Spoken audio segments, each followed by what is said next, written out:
تو بالآخر ایسا لگ رہا ہے کہ ایران جنگ کے ساتھ ہی یا پھر اس کے فوری بعد اب بلوچستان کے اندر ممکنہ طور پر صورتحال کو مزید گمبھیر بھی دیکھیں گے۔ اس کے اوپر ہم نے بات کرنی ہے کہ کالعدم بی ایل اے کا جو نیا بیان سامنے آیا ہے وہ ہے کیا اور کس چیز کی نشاندہی کر رہا ہے، اور کیا افغانستان کے پاس وہ ٹیکنالوجی آ گئی ہے جس سے وہ اپنی میزائل فورس تیار کر سکتے ہیں یا پھر کر رہے ہیں۔ یہ خبر بی بی سی نے کہاں سے لی ہے، اس کے اوپر ہم نے بات کرنی ہے۔ اور پاکستان اور ایران دونوں ایک دوسرے کے شکر گزار کیوں ہو رہے ہیں ایک ایسے وقت میں، اس پر بھی ہم نے بات کرنی ہے۔ السلام علیکم، آج تاریخ ہے 16 مارچ 2026 اور میں ہوں رضا عباس۔ آپ سے درخواست کی ویڈیو کو لائک اور چینل کو سبسکرائب ضرور کیجیے گا۔ ہم نے پہلے بھی اس کے اوپر تواتر کے ساتھ بات کی ہے کہ کس طرح سے کالعدم بی ایل اے ہو یا ایران سائڈ پر کالعدم جیش العدل ہو، ان کا آپس میں اتحاد ہے، اور نہ صرف یہ آپس میں اتحاد ہے بلکہ جو کرد ہیں جن سے ترکی تقریباً 35 سے 40 سال تک لڑتا رہا، ان کا بھی آپس میں نظریاتی طور کے پر یہ ایک آپ کو نظر آتے ہیں۔ مثال کے طور پر ہم بہت بار اس ایگزامپل کو آپ کے سامنے رکھ چکے ہیں کہ انقرہ میں ایک بار ایک خاتون خودکش بمبار نے خود کو دھماکے سے اڑایا تھا، انسانی جانوں کا ضیاع ہوا تھا، اور اس کے بعد ہم نے پاکستان میں ادھر کراچی کے اندر یہ دیکھا تھا، ایک خاتون جو ہے کالعدم بی ایل اے نے اپنے مذموم مقاصد کے لیے استعمال کیا تھا، مجیب بریگیڈ کی وہ خاتون تھی۔ ان دونوں کے اوپر یعنی کہ انقرہ میں جو ایک کرد خاتون اور پاکستان کے اس کراچی کے اندر جو کالعدم بی ایل اے سے منسلک جو وابستہ ایک خاتون تھی، یہ دونوں نظریاتی طور پر آپس میں ایک تھے، اور باقاعدہ کردوں نے اور پاکستان سائڈ کے ان کالعدم بی ایل اے نے آپس میں جشن منایا تھا کہ اب ہماری جو خواتین بیٹیاں وہ بھی تیار ہو چکی ہیں اور وہ بھی اس میدان کا حصہ بن چکی ہیں۔ تو اب آپ یہاں سے اندازہ لگائیے کہ نظریاتی طور کے پر یہ کس طرح سے ایک دوسرے کے ہم آہنگ نظر آتے ہیں، کیونکہ پاکستان سائڈ کا جو کالعدم بی ایل اے ہے یہ کہتا ہے کہ ہم کردوں سے متاثر ہو کر ہم نے یہ اس نقشے کے اوپر چل رہے ہیں، تو یہ اپنا آئیڈیل مانتے ہیں کردوں کو۔ تو بہرحال کہنے کا مقصد یہ ہے کالعدم بی ایل اے کی طرف سے ایک اہم بیان جو ہے وہ جاری ہوا ہے، اور ساؤتھ ایشیا انڈیکس نامی ایک اکاؤنٹ ہے،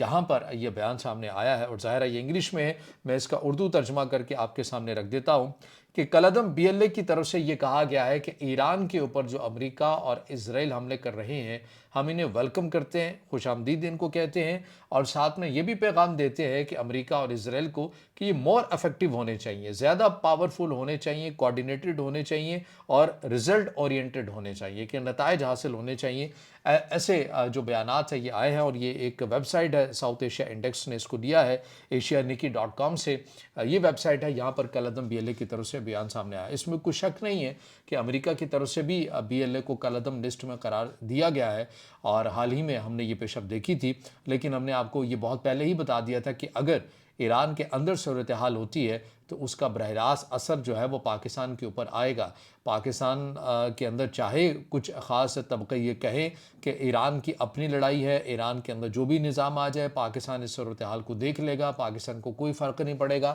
پاکستان کو یقیناً فرق پڑے گا، اور بالکل ویسے ہی فرق پڑے گا جیسا کہ ہم نے افغانستان کے اندر فرق پڑنے کے بعد اپنی سرحدوں کے اندر دیکھا ہے۔ تو ابھی سے ہی دیکھیے کہ یہ صورتحال جو ہے یہ آپ کو کس طرف جاتی ہوئی نظر آ رہی ہے۔ تو بہرحال اب ہم اس نقطے کے اوپر بھی بات کر لیتے ہیں کہ کیا افغانستان کے پاس جو ہے وہ میزائل فورس یا میزائل ٹیکنالوجی آ گئی ہے۔ بی بی سی کے اندر اس صورتحال کا اس خبر کے اوپر ایک بڑا تفصیل جاری کی گئی، اور اس میں یوکرین کے کچھ ماہرین جو ہیں ان کے نام تو نہیں لکھے گئے، لیکن ان کا بھی کچھ تجزیہ لیا گیا، کچھ افغانستان سائڈ سے بھی لیا گیا، اور کچھ بعض دیگر شخصیات سے بھی لیا گیا۔ یہ اس وقت خبر شائع ہوئی تھی جب پاکستان اسلام آباد کے اندر کوئٹہ کے اندر ڈرون حملے کیے گئے تھے، اور افغانستان نے یہ دعویٰ کیا تھا کہ ڈرون اٹیک جو ہے یہ انہوں نے کیے ہیں، لیکن پاکستان کے سیکیورٹی داروں کی یہ کیلکولیشن ہے کہ ڈرون اٹیک جو ہوئے تھے یہ پاکستان کی سرحد کے اندر سے ہی ہوئے تھے، خیبر پختونخوا ان ایریا سے، اور یہ ممکنہ طور پر کالعدم ٹی ٹی پی کی طرف سے کیا گیا۔ اب افغانستان امور کو جو دیکھنے والے صحافی ہیں سمیع یوسف زئی، انہوں نے بی بی سی کے اندر اپنی اطلاعات کی بنیاد کے اوپر یہ کہا کہ ان کے پاس اطلاعات ہیں کہ کابل کے پاس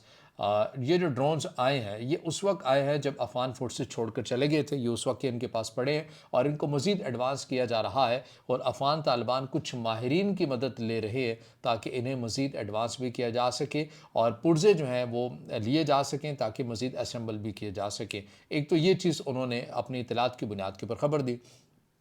اس کے بعد انہوں نے یہ بھی کہا کہ ان کی اطلاعات کے مطابق کابل جو ہے وہ ایسے میزائلوں یا ایسی ٹیکنالوجی کے اوپر بھی کام کر رہا ہے جو 200 سے لے کر 300 تک جن میزائلوں کی رینج ہوتی ہے اس تک وہ میزائل بنانے کی تیاری بھی کر رہے ہیں۔ یہ سمیع یوسف زئی صاحب نے اطلاع دی تھی، اور ہم نے جو کل آپ کو ویلاگ رکھا تھا آپ کے سامنے، اس میں آپ کو بتایا تھا کہ جو ایران، امریکہ اور اسرائیل کی جنگ ہو رہی ہے، اس کے اندر ایک پورے پیرامیٹرز، کرائٹیریا ایران نے تبدیل کر کے رکھ دیا ہے۔ زیادہ مہنگے آپ کو ہتھیاروں کی ضرورت نہیں ہوتی ہے، مقامی پیداوار کرے ڈرونز اور میزائلوں کے ذریعے ہی آپ بڑی حد تک ممالک کو انگیج کر کے رکھ سکتے ہیں، اور اب ایسے لگ رہا ہے کہ کابل بھی اسی ڈگر پہ چل رہے ہیں۔ لیکن سوال یہاں پر یہ ہے کہ یہ میزائل ٹیکنالوجی کابل کو، افغانستان کو دے کون رہا ہے؟ بھارت کا کس حوالے سے نام آ رہا ہے؟ ممکن ہے کہ یہ اے آئی بھی ہو سکتا ہے، لیکن اب آپ کو پتا ہے کہ اتنی چیزیں چل رہی ہوتی ہیں کہ مشکل ہو جاتا ہے کہ یہ اے آئی کون سا ہے اور اوریجنل کون سا ہے۔ ایک کلپ ان دنوں ایکس پر بہت وائرل ہو رہا ہے، اور انڈین کے ایک بڑے مشہور و معروف پوڈ کاسٹر ہیں، وہ پوڈ کاسٹ کر رہے ہیں، اور ان کے سامنے ایک انڈین آرمی کے ظاہر ریٹائر کرنل لیول کے جو ہیں وہ آفیسر بیٹھے ہوئے ہیں، اور وہ یہ کہہ رہے ہیں کہ افغانستان جو ہے وہ کالعدم ٹی ٹی پی کو اور کالعدم بی ایل اے کو اپنی سرزمین دیتا ہے، اور انتظامی سطح کے وسائل دیتا ہے، اور انہیں پیسہ جو ہے وہ دیتا ہے، بھارت دیتا ہے، اور انہیں مزید جو ٹیکنیکل سپورٹ ہے وہ اسرائیل دیتا ہے۔ یہ اب اپنے پوڈ کاسٹ کے اندر وہ یہ بات کر رہے ہیں، اور اس کا جو زیادہ سے زیادہ ہدف ہے بقول ان کے کہ وہ پاکستان ہے اور کسی حد تک وہ ایران بھی ہے۔ تو اب آپ خود سمجھیے کہ کس طرح سے ایک گریٹ گیم اس خطے کے اندر بنائی جاتی ہے۔ میں اگین کہوں گا کہ ظاہر اگر میرے پاس اس کے پاس یقینی طور کے پر مجھے پتہ چل سکا، میں بتا سکوں گا کہ یہ اوریجنل ہے، یہ اے آئی ہے، لیکن بہرحال یہ کلپ بہت تیزی کے ساتھ وائرل بھی ہو رہا ہے، جس کے اندر وہ انڈین آفیسر خود یہ دعویٰ کر رہا ہے۔ ہمارے پاس تصدیق کے لیے کچھ نہیں، لیکن وہ اپنی زبانی یہ بات کر رہا ہے۔ تو اس کے اندر آپ خود اندازہ لگا لیجئے کہ کس حد تک ایک گریٹ گیم ہے، اور کس حد تک پاکستان اور ایران کا ایک دوسرے کے ساتھ سنک ہونا کتنا لازم اور ملزوم ہے۔ اور جب ہم یہ بات کرتے ہیں کہ ایران اور پاکستان ایک دوسرے کے لیے لازم ملزوم ہے، تو وہ اسی وجہ سے کہتے ہیں۔ اگر ایران سائڈ سے بدامنی کے واقعہ پھیلانے والی تنظیمیں وہاں پر موجود ہیں، تو پاکستان کے ساتھ ایران کو تعاون کرنا پڑے گا۔ اگر پاکستان کی سرحدی علاقوں کے اندر ایسے فیکٹر موجود ہیں جو ایران کی سلامتی کے لیے خطرہ ہیں، تو پاکستان اور ایران کو آپس میں کوارڈینیٹ کرنا پڑے گا۔ تو دونوں کو ایک دوسرے کے ساتھ اس طرح سے چلنا پڑے گا۔ اب آ جائیے اس خبر کے اوپر کہ پاکستان اور ایران ایک دوسرے کے شکر گزار کیوں ہو رہے ہیں۔ ابھی سے کچھ گھنٹے پہلے ہی تقریباً یہ خبر سامنے آئی کہ ایران کی طرف سے ایک خصوصی اجازت دی گئی، پاکستان کی جیو نیوز کے مطابق، کہ پاکستان کو ایران کی طرف سے خصوصی اجازت دی گئی کہ وہ آبنائے ہرمز سے اپنا جو خام تیل ہے وہ لے جا سکتا ہے، اور وہ شپ ہے، تیل بردار جہاز ہے، وہ بڑی آسانی کے ساتھ آبنائے ہرمز سے گزرا ہے، اور ایک ایسے وقت میں گزرا ہے جب امریکہ کے صدر ڈونلڈ ٹرمپ چین کے اوپر بار بار یہ کہہ رہے ہیں کہ اگر آپ نے آبنائے ہرمز کو مکمل طور کے پر کھلوانے میں کردار ادا نہیں کیا